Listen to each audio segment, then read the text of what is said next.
Startuprad.io, your podcast and YouTube blog covering the German startup scene with news, interviews, and live events. Hello and welcome, everybody. This is Joe from Startuprad.io, your startup podcast and YouTube blog from Germany, as well as the world's first internet radio station dedicated to startups and tech companies. Today, we're bringing you another interview in our series sponsored by Invest in Hessen. If you haven't already done so, make sure to hit the like and subscribe button and leave us a very nice comment. If you're listening to this or watching this somewhere where there are no show notes, make sure to look at startuprad.io/blog, and there you'll find the show notes with all the links. Whew. Now that we have this out of the way, Marcus, welcome. How are you doing? Thanks, I'm fine. And you? Great, thank you. We had a few technical difficulties with my tool, but now we found the recording button and everything's totally fine. It turned out I was just logging in with the wrong link.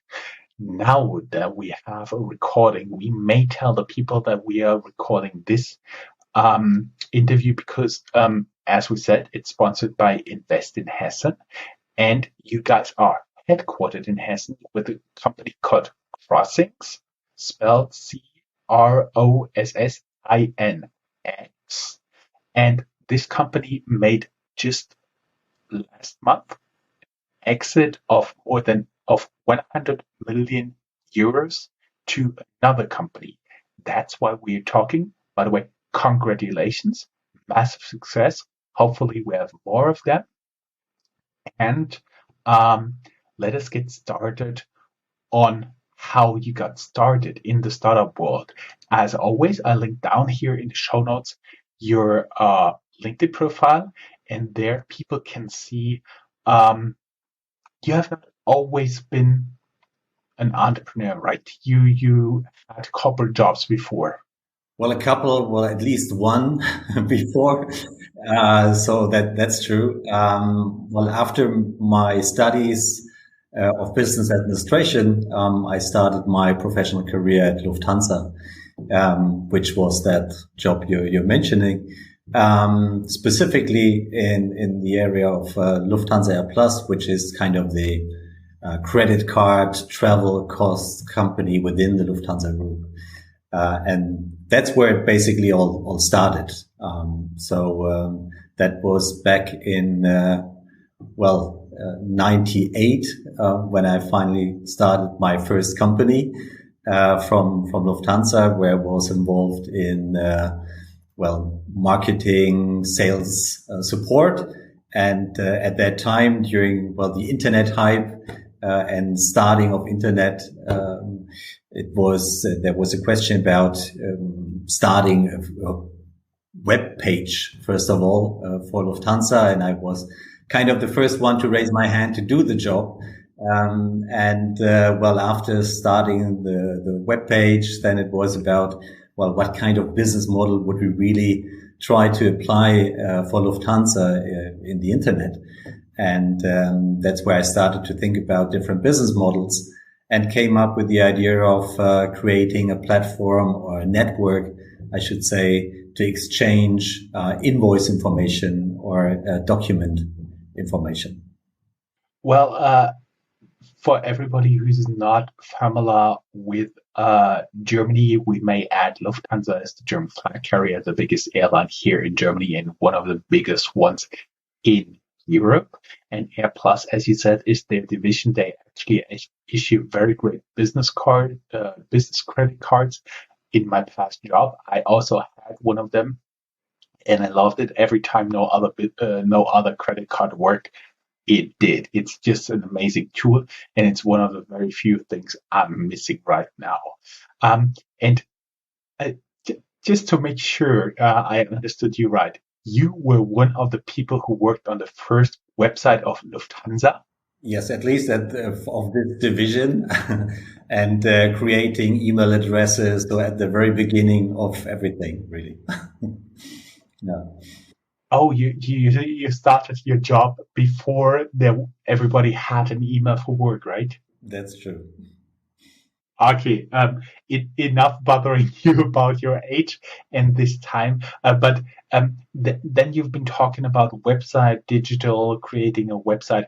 How did it get you into your entrepreneurship life? When did you make like the leap of faith, and how did you do it, and what was kind of the reasoning behind it? Yeah, exactly. So, well, as I said, I started to create a business model around e-invoices, invoice exchange, because I've seen that, well, was obviously everything was still on paper. And it was obvious that there was a need to get that digitalized. Well, that was what I was looking for.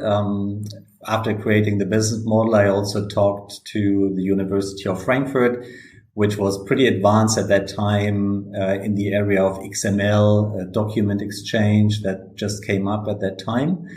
Well, when we wanted to create the platform, the network, Lufthansa decided, well, it's not our core business. Please look for someone externally to finance the business model. And that's actually what I did. Well, at that time, it was quite easy to get a financing at the very beginning. So after just around about 2 months, we finally found someone to finance the business and to start the company called Seals at that time. Just one question, because invoicing with XML, with digital invoicing, it's still around. There are still some companies, or maybe much more than some companies, many more, sorry, poor English, many more companies than just a few who are actually still making a business out of that. So that's a problem you've discovered in the late 90s, early 2000s, I assume. And the problem is still around, and nobody has found a 100% solution yet. So you've been onto something great. What happened then to the company Seals? Well, it was, as I said, at the very beginning of many things. And obviously, we were the first ones across Europe to start such a business, even though there was not even the legal framework to exchange electronic invoices. So it was still the question whether are we talking about the original invoice, or is it a copy, or how to deal with it. And also for the tax authorities, a problem how to deal with it. And that only came up later. So again, we were very early with that business model and had some challenges, actually. So, well, after 3 years, we had to give up that business model. We did win a couple of customers already, but need to declare insolvency at that time. After which I sold the remaining company personally. Bought it, of course, first, and continued the business with those customers on my own. So we reduced the staff to 4 people at that time. And before that, we had like 30, 40 people working on that. And the financing of that company was done through, well, selling chairs and tables, actually. And only a couple of months later, I got the opportunity to sell this company to a Finnish company, which was in that business as well and was about to expand to Germany and Central Europe. So let me get this straight. You got into insolvency with your first company. You bought it out personally. You financed it by selling chairs and tables. And a few months later, you then again sold it to a Finnish company. Exactly. Yeah. where I continued the business for another 5 years. Well, we developed it, winning more customers, etc. Yeah. And then you went on to start another startup company. Well, the story continues. Like that Finnish company stopped their business, which was not only e-invoicing but much more than that. Completely in Central Europe. So again, we had to decide whether to continue or not. And we decided again to continue and develop from scratch a new solution and start a completely new business with 4 people, which was then in 2007 when we started crossinx. Okay. So basically, you stayed on to this company. Then the new owner said, "Okay, we're going to shut this down," and then you started crossinx. Exactly. Yeah. What was the idea behind it, and did you take some of the people from your former company with you? Yes, well, we took 4 people with me. So we started with 5 people, especially the technical colleagues that were able to develop the new platform because, as I said, we had to develop it from scratch again.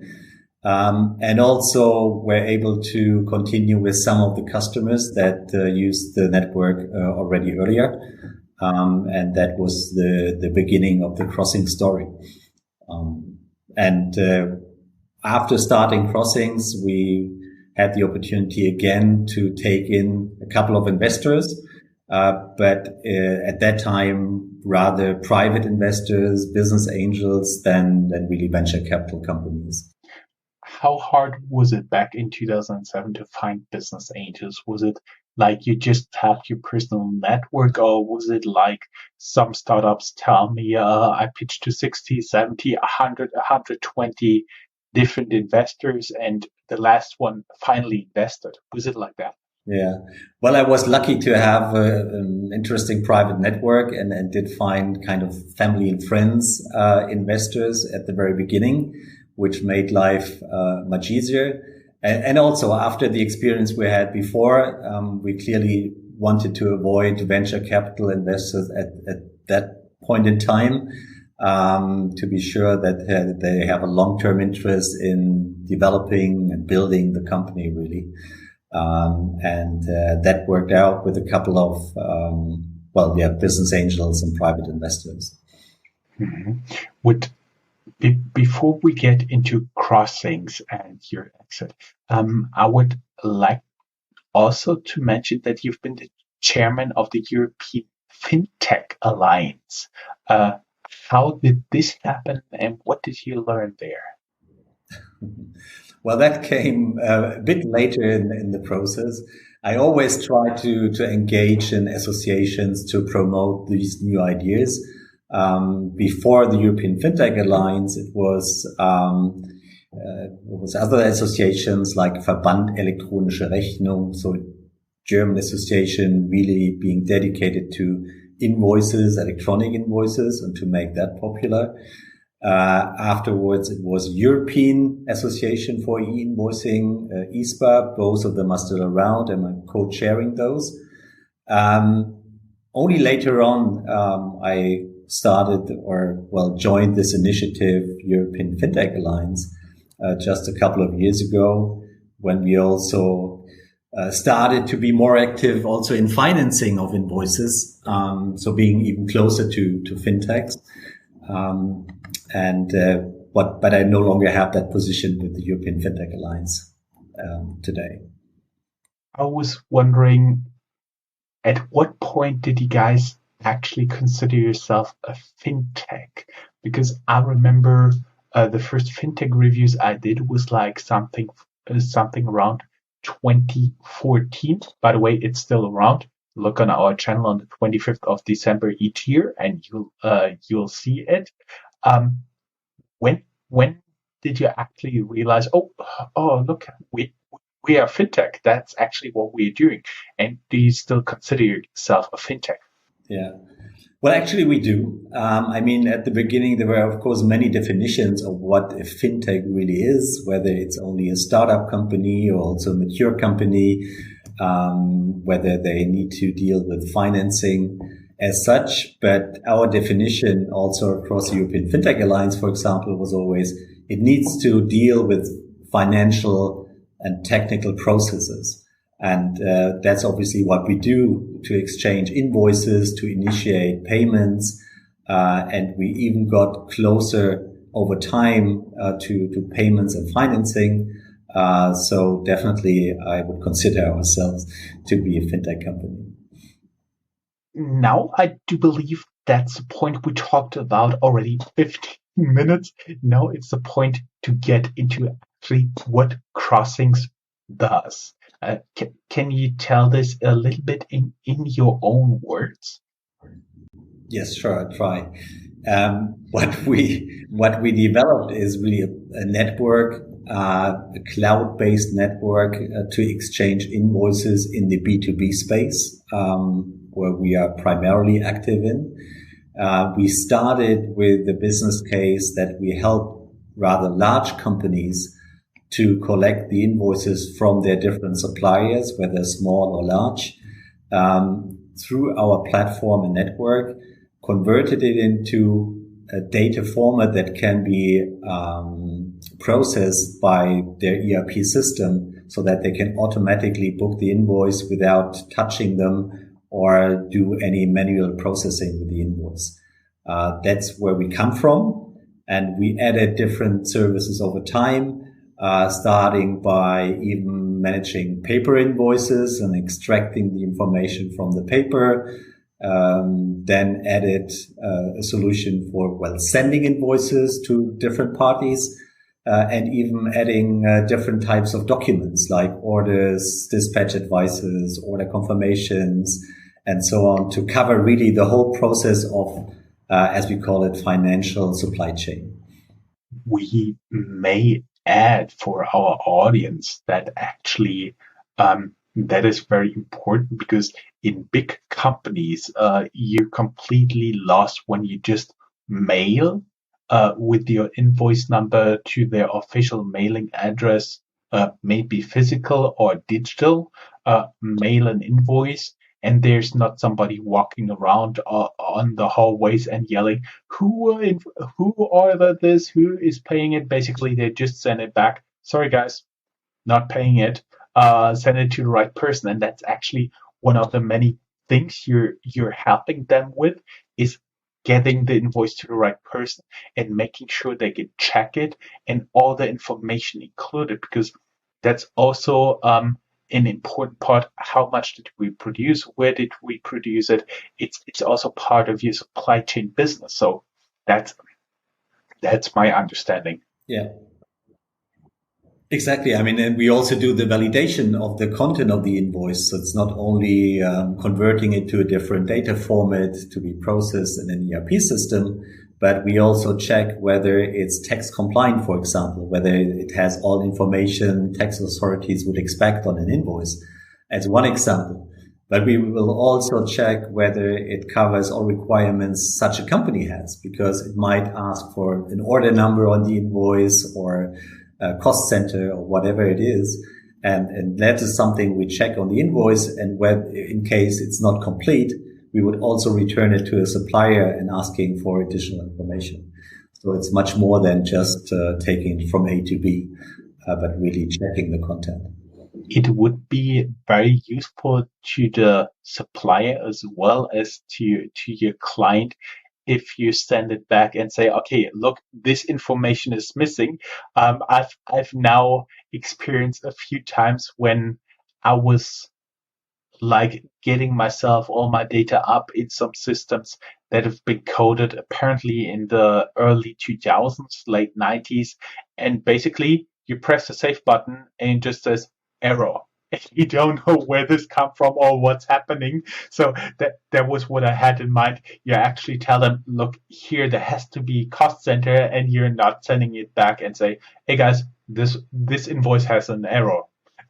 Best message would be unspecific error. Exactly. No, it's a bit more advanced indeed. So we really tell them what's missing and how they should send it again. That is actually pretty cool stuff. And you guys been sending around invoices, getting useful information back and forth. And now, how did it actually happen that you guys are selling your company? I mean, did you walk around and say, hey guys, we're up for sale? Did you look for an investor, or did somebody approach you, hey, we are looking for a strategic toehold in Frankfurt, and that's why. Yeah. Well, we were not actively looking to sell the company. Actually, we had own ideas and plans to expand because, well, as I just told you, we started with rather large companies that were driving the market in the beginning. But meanwhile, and during the last couple of years, it's more and more used also within the German Mittelstand, mid-sized companies, even smaller companies using those solutions. And we developed those solutions that can be used out of the box for the mid-sized and small companies, and became market leader in the, let's say, German-speaking area. And pretty obvious that, well, you won't have hundreds of those networks across Europe. You could look at it like in the telecommunication industries, where you will have like maybe 5, 6, 7 different providers across Europe. The same will happen over time in that area. And that's why we looked at in international expansion. We already started to acquire a company on our own before that. So we had our own little M&A strategy. So it kind of happened by mistake that we came across Unifiedpost, but which was really interesting because there are so many synergies between the companies and additional services that each of us can use from the other party, that it was a perfect fit to move on jointly. Mm-hmm. I see. And can you tell me how the first contact actually happened? Because I think you were not walking around in a building and said, "Hey, that's a good match. Let's buy you." No, let's buy you. How did actually first contact happen? Well, as I told you, I'm co-chairing the European Invoicing Association, EESPA, and know a couple of people, and they know me. So Unifiedpost, the first time they came to me is 3 years ago, actually, and already started the discussion, but we had no plans to discuss that further. And then they went public themselves only during September last year. And after doing so, they came back with another discussion, next ideas, and also developed new solutions actually in the area of payment and supply chain finance, which were a perfect fit to what we currently do. And that's why we started the discussion when they came back now during February, March. Let's get a little bit back to your investors, because I've seen one of your share owners is actually KfW, which is the German development bank, and they are administrating a lot of public money for different projects, from building a house to buying a new truck for a farmer to whatever. So how did it happen that you got them as investors? Yeah. Well, that was pretty at the beginning of crossinx, not the first investors, but they did run a program at that time where they doubled the investment of another private investor. And we became aware of that program. And when we had, a second round of financing with another private investor, another business angel, actually, we did get in contact with KfW using this specific program. And they were convinced about the business and agreed on, funding it. But they didn't give you trouble in terms of the exit. No, why should they? I see. And also, when we talk about your shareholders, I see that approximately 4% are owned by your employees, which is pretty awesome because they get their share in the exit proceeds. But can you tell us a little bit how hard it is, how difficult it was to actually get this Mitarbeiterbeteiligungsprogramm, this employee shareholder program up and running? Well, we started that at the very beginning, actually. It was not that popular at that time yet. Nowadays, you have more possibilities to create such a program. But that way it was pretty easy. It was, to be honest, limited to the other founders of the company, which were joining that program. But it was started from the beginning. This podcast is sponsored by Invest in Hessen. Make sure to pay them a visit. Down here in the show notes, there's the link.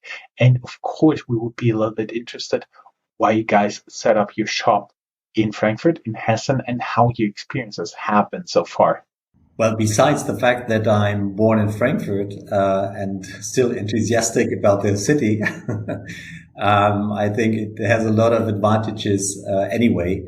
Perfect infrastructure to run the business in the middle of Germany, perfectly situated and to reach other cities from north to south, and with a good infrastructure.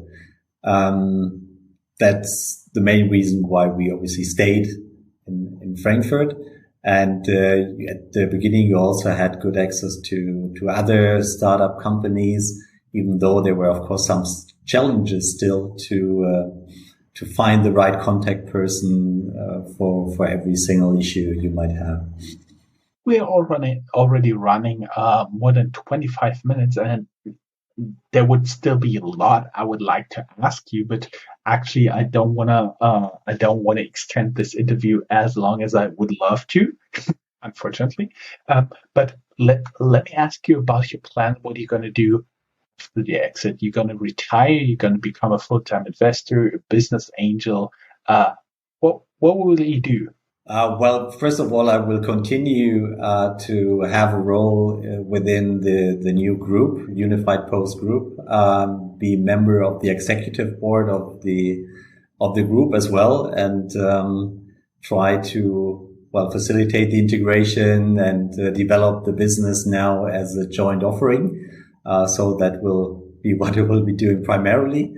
But in parallel, of course, I will also try to help other founders to start a business and act as a business angel. Started to have first contacts already, specifically in the B2B space. I think that's where I can help with some experience that I made the last 20 years now. I think that are amazing closing words. You made an exit. You're going to continue to mentor and invest in other B2B startups, which I think is a very important step in kind of developing Frankfurt as a startup hub. I do believe there are not enough people like this here yet. Hopefully there will be a more in the next few years. Only thing left for me to say is thank you very much for being here. It was a pleasure to have you as an interview guest, and thanks to our sponsor, Invest in Hessen. Thank you, Marcus. Thank you. Bye-bye. Talk to you soon. Thank you. Bye-bye. If you are a professional looking at the European startup scene, Germany is a place you cannot miss. Fortunately for you, there is Startuprad.io, the authority on German startups. This English-only podcast brings you fresh interviews each week. Most likely, you have never heard or read anything on these startups before in English, but you will in the future. Be ahead of the curve and subscribe to Startuprad.io podcast, or check for the Startuprad.io internet radio station. Check your Alexa for the Startuprad.io skill as well.